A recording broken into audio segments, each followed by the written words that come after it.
Hello guys, welcome back to my channel. I hope you all are good. So friends, last time we were discussing about the management school of management thoughts. Till now we have discussed about the classical approach and the human relation movement in behavioral approach. Today we will cover the behavior science and also the modern approach. That is, we will cover all the three, that is quantitative approach, system approach and the contingency approach. So let's get started. So the first one is behavior science. तो friends, इसमें क्या हुआ था कि जब human relation movement आया था तो उसमें जो है ह्यूमन बिहेवियर पे काफ़ी फोकस किया गया था, उसमें ग्रुप इन्फ्लुएंस पे फोकस किया गया था और कहा गया था कि ग्रुप और जो हमारा सोशल इंट्रैक्शन होता है उस पर काफ़ी असर पड़ता है बिहेवियर हमारे मोटिवेशन में, हमारे काम करने के तरीके में। इसी तरह से बिहेवियर साइंस में भी जो हम लोग ह्यूमन बिहेवियर पढ़ते हैं और फिर क्या करते हैं उसको अकॉर्डिंगली हम लोग उसको मोटिवेट, हम लोग जो एम्प्लॉयज़ होते हैं उनको मोटिवेट करने की कोशिश करते हैं। तो हम उनका बिहेवियर कैसे जानेंगे? तो उसके लिए जो हमारे साइंटिस्ट थे तो उन लोगों ने क्या किया, उन लोगों ने अलग अलग टर्मिनोलॉजीज़ की। तो उसमें क्या क्या था? सबसे पहला था कि it deals with science studying behaviour science में हम लोग उसके बारे में पढ़ते हैं जिसमें हम लोग ह्यूमन बिहेवियर के बारे में जानते हैं। अभी इसमें ये भी इंटरडिसिप्लिनरी है। इसका मतलब क्या हुआ, इसमें कई सारी जो हैं स्ट्रीम्स आते हैं। पहला एंथ्रोपोलॉजी, क्यों? क्योंकि हम लोग ह्यूमन के बारे में पढ़ते हैं। सोशियोलॉजी भी होता है क्योंकि हम लोग ह्यूमन इंट्रैक्शन के बारे में पढ़ते हैं। और साइकोलॉजी भी होता है क्योंकि हम लोगों को जो ह्यूमन माइंड होता है उस पर भी जो है फोकस करना होता है, उसके साइकोलॉजी को जो है वो समझना रहता है। इसमें जो इम्पॉर्टेंट फैक्टर्स थे वो था मोटिवेशन, एटीट्यूड, परसेप्शन। इसी तरह से और भी आपके लीडरशिप वगैरह जो भी सारी चीज़ें आती हैं वो इसी के अंडर में आएंगी। तो इसमें बिहेवियर साइंस में जो हमारे जो मेन कंट्रीब्यूटर्स थे वो जिन्होंने मोटिवेशन की थ्योरीज दी थी, जिसमें कि आपके मैस्लो आते हैं, फिर विक्टर ब्रूम आते हैं। इसी तरह से आपके एटीट्यूड की जो थ्योरी दी, परसेप्शन की थ्योरी दी। तो ये जो सारे टॉपिक्स है ये हम लोग आगे भी कवर करेंगे, तो आप धीरे धीरे उन सारे लोगों का कंट्रीब्यूशन समझ जाएंगे। बेसिकली इसमें आपके चेस्टर बर्नार्ड, फिलिप हो गए, जॉर्ज ह्यूमन्स हो गए, तो इन लोगों ने काफ़ी ज़्यादा इसमें अपना कंट्रीब्यूशन दिया है। तो ये बिहेवियर साइंस के बारे में आपका इतना था। तो बेसिकली इसमें जो क्वेश्चंस आते हैं बिहेवियर साइंस से अगर पूछे जाएंगे तो बेसिकली आपका कंट्रीब्यूशन पूछा जा सकता है कि किसका कंट्रीब्यूशन नहीं था। आपको 4 ऑप्शन दे दिए जाएंगे और ये पूछा जा सकता है कि किसका कंट्रीब्यूशन नहीं था या किसका कंट्रीब्यूशन था। तो उससे अकॉर्डिंगली आपसे क्वेश्चन पूछे जा सकते हैं।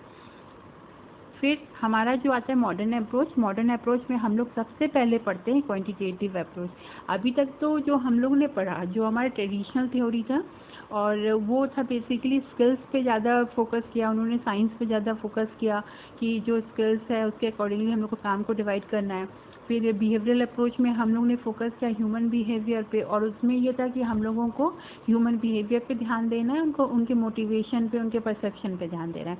क्वांटिटेटिव अप्रोच वो था जिन्होंने और मॉडर्न अप्रोच आपका वो था जिन्होंने आपके जो रियल फैक्टर्स होते हैं एक्चुअली में जो मैनेजमेंट में असर बहुत डालते हैं, मतलब जो हम लोग का फाइनली हम लोग का एम होता है प्रॉफिट कैलकुलेट करना, नंबर्स को कैलकुलेट करना, तो इन सारी चीज़ों पे इनका फोकस जो है वो ज़्यादा था। तो इसमें पहला आपका हो गया क्वांटिटेटिव अप्रोच, जिसमें कि आपका आता है this approach originated during world war second. अगर आपसे कोई पूछे कि इसका इमर्जेंस कब हुआ तो आप कह सकते हो वर्ल्ड वॉर सेकेंड के टाइम पे, when strategist try to apply scientific knowledge and method to the complex problems. जब ये वर्ल्ड वॉर हुआ था तो उस समय अलग अलग जो प्रॉब्लम्स होती थी, जैसे जो आर्म्स आते थे तो उनका यूटिलाइजेशन करना होता था क्योंकि वो नंबर्स में गिन के आते थे, उनको प्रॉपर यूज़ करना है। तो ये और वहाँ पे आपको साइंटिफिक नॉलेज लगानी थी उन लोगों को।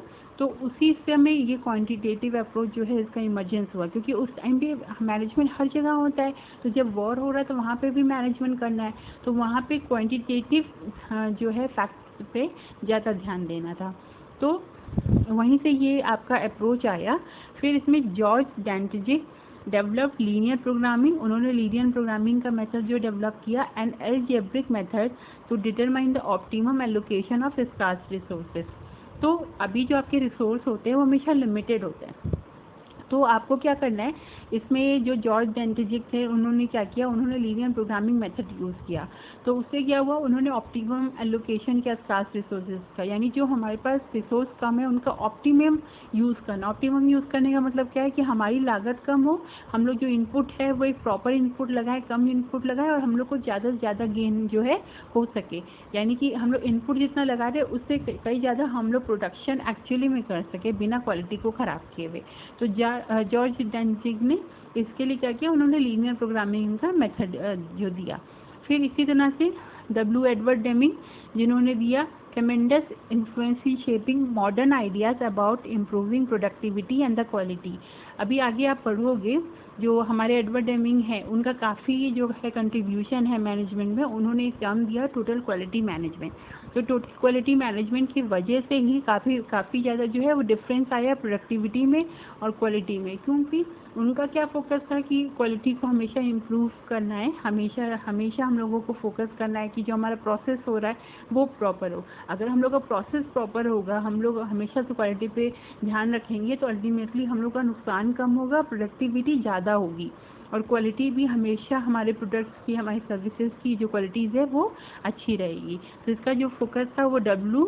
एडवर्ड डेमिंग का था। तो हम लोग टोटल क्वालिटी मैनेजमेंट के बारे में आगे जो है वो कवर करेंगे। फिर आता है areas like capacity planning, facilities, location, material requirement planning, scheduling, purchasing, inventory control and quality control are studied under the operational management. अब आप लोगों में जिन्होंने MBA किया हुआ है वो जानते होंगे कि ऑपरेशन मैनेजमेंट हम लोग का एक सब्जेक्ट भी रहा है। उसमें हम लोग ने काफ़ी चीज़ें पढ़ी थी। हम लोग ने रिसोर्स का एलोकेशन पढ़ा था, हम लोगों ने ट्रांसपोर्टेशन के बारे में चीज़ें पढ़ा था कि हम लोग को कैसे जो है हम लोग एलोकेट कर सकते हैं। फिर हम लोग ने इन्वेंट्री के बारे में चीज़ें पढ़ी थी। ऑपरेशन मैनेजमेंट में ही ये सारी चीज़ें आई थी। तो अल्टीमेटली जो आपके फैक्ट्स होते हैं, जो नंबर से रिलेटेड जितनी चीज़ें होती हैं आपके मैनेजमेंट में, वो जो ऑपरेशन मैनेजमेंट का पार्ट बन जाता है। चाहे वो इन्वेंट्री का पार्ट हो, चाहे वो आपकी परचेजिंग स्केड्यूल करनी हो कि आपको कितना परचेज करना है, इनपुट को कितना, रॉ मटेरियल आपको कितना खरीदना है। इसी तरह से लोकेशन आपको कहाँ कहाँ रखनी है, अपने रॉ मटेरियल्स को कहाँ रखना है, फिनिश गुड्स को कहाँ रखना है, इसका लोकेशन कैसे करना होगा। कैपेसिटी प्लानिंग आपको कैसे करनी है कि आपको कितना सामान खरीदना है, आपको जो है कितनी सारी चीज़ें जो इनपुट है वो कितना आपको लेना होगा, तो और कितनी आपको रिक्वायरमेंट है। तो ये सारी चीज़ें जो हैं ऑपरेशन मैनेजमेंट का जो है पार्ट है। तो हम लोग ये बेसिकली ये क्वांटिटेटिव अप्रोच में आपका यही चीज़ था। नंबर से रिलेटेड जितनी चीज़ें हैं आपकी मैनेजमेंट में, जहाँ पे आपको कैलकुलेशंस करनी होती है, वो क्वांटिटेटिव अप्रोच का जो है वो पार्ट बन जाता है। और इसमें दो बहुत इंपॉर्टेंट लोग हैं, जिसमें जॉर्ज डेंटिजिक है जिन्होंने लीनियर प्रोग्रामिंग मेथड दिया था रिसोर्स को एलोकेट करने के लिए, और W. एडवर्ड डेमिंग है जिन्होंने क्वालिटी और प्रोडक्टिविटी पे काफ़ी इम्फेसाइज किया था। उनका बहुत बड़ा रोल है क्योंकि उन्होंने टोटल क्वालिटी मैनेजमेंट का जो टर्म है वो दिया था। अब नेक्स्ट हम लोग आते हैं सोशल सिस्टम अप्रोच पे।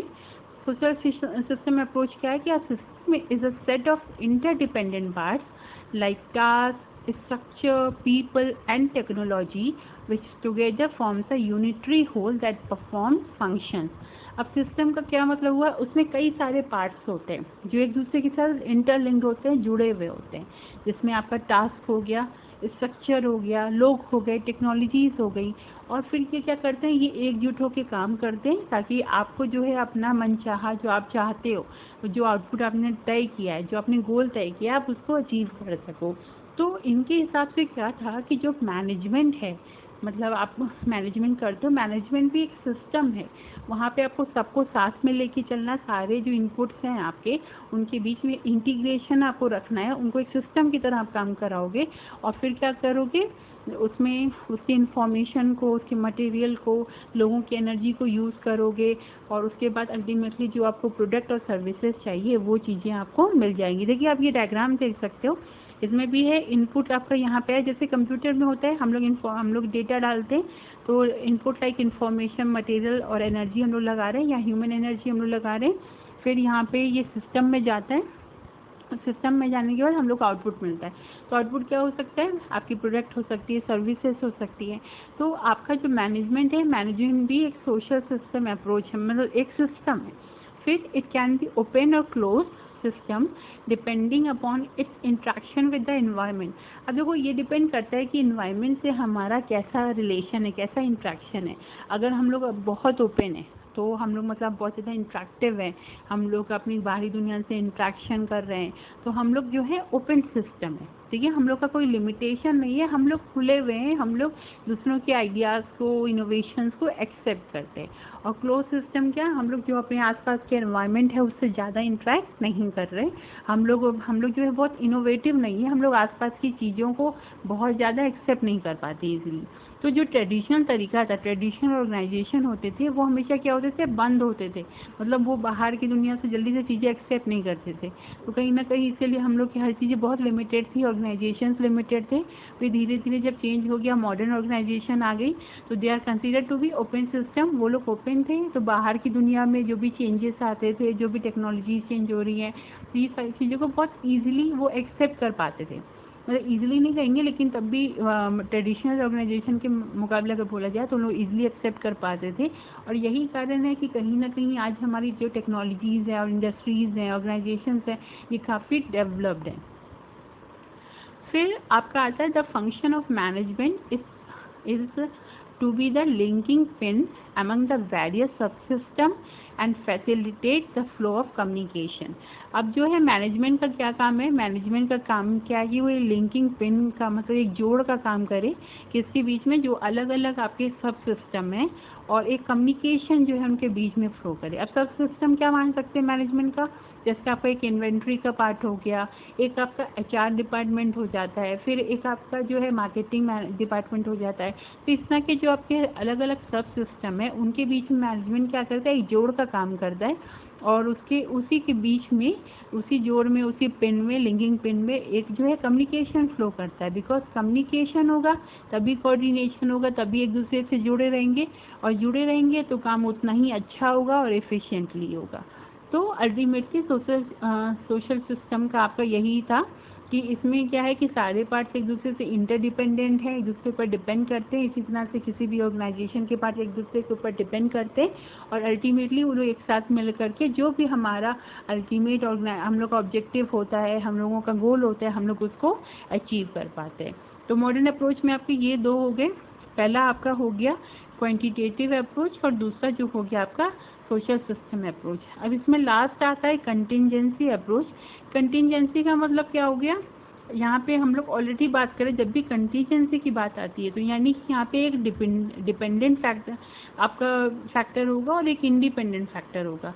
यानी कि ये आपका इंडिपेंडेंट है और इसी के बेस पे चलेगा ये वाला. जैसे कि मार्केट में मान लीजिए डिमांड कितनी है, तो ये आपका हो गया इंडिपेंडेंट. डिमांड बढ़ रही है, घट रही है, और जो आपका प्रोडक्शन है वो डिपेंडेंट हो गया, क्योंकि जिस हिसाब से डिमांड होगी उस हिसाब से आप अपना जो है प्रोडक्शन करोगे.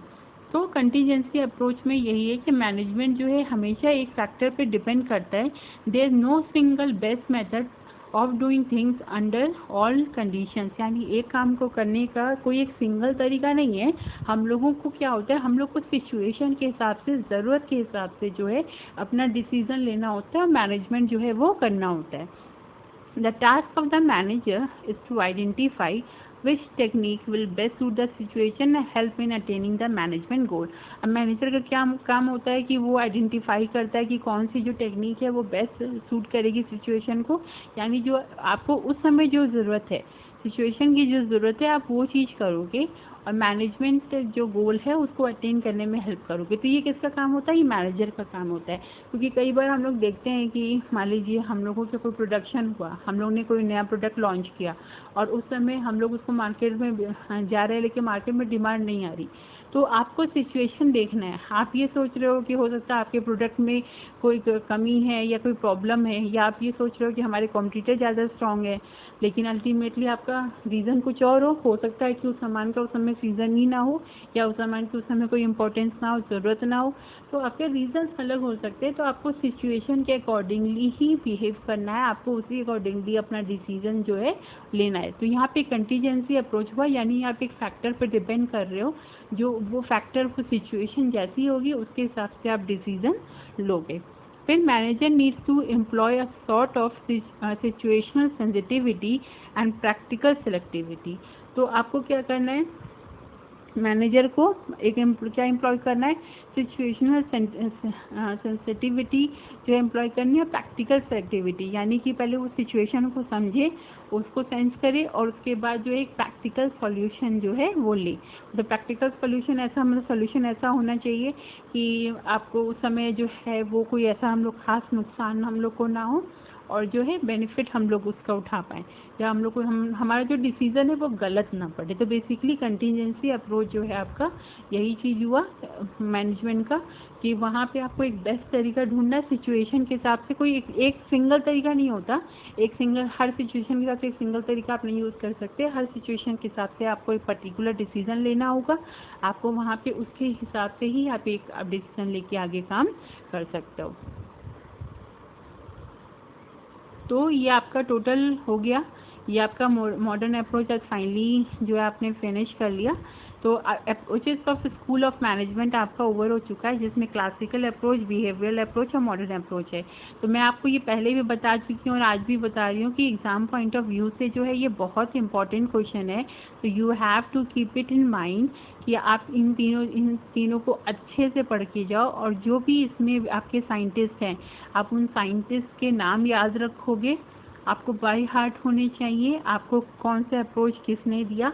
और इसमें सबसे इम्पॉर्टेंट मैंने आपको पहले ही बताया कि साइंटिफिक मैनेजमेंट, एडमिनिस्ट्रेटिव अप्रोच और इसमें ह्यूमन रिलेशन मूवमेंट, ये जो तीन है ये बहुत इंपॉर्टेंट है। और सिस्टम अप्रोच, ये 3-4 आपके बहुत इंपॉर्टेंट है, आपको ये अच्छे से याद होने चाहिए। इनके बीच में डिफरेंस याद होना चाहिए, किसने इसको ये सारे टर्म्स दिए ये याद होना चाहिए। और ह्यूमन रिलेशन मूवमेंट में जो आपने हेल्टन मायो के चारों एक्सपेरिमेंट के बारे में पढ़ा था, वो एक्सपेरिमेंट सीरियल वाइज याद होना चाहिए। तो आपको ये चीज़ें आप याद रखोगे, आपका एग्ज़ाम में आप मोस्ट प्रोबेबली वहीं से क्वेश्चन आते हैं। और इससे रिलेटेड कोई भी अगर आपको कन्फ्यूज़न है या कोई भी क्वेरी है तो आप पूछ सकते हो मुझसे, कमेंट सेक्शन में आप कमेंट कर देना।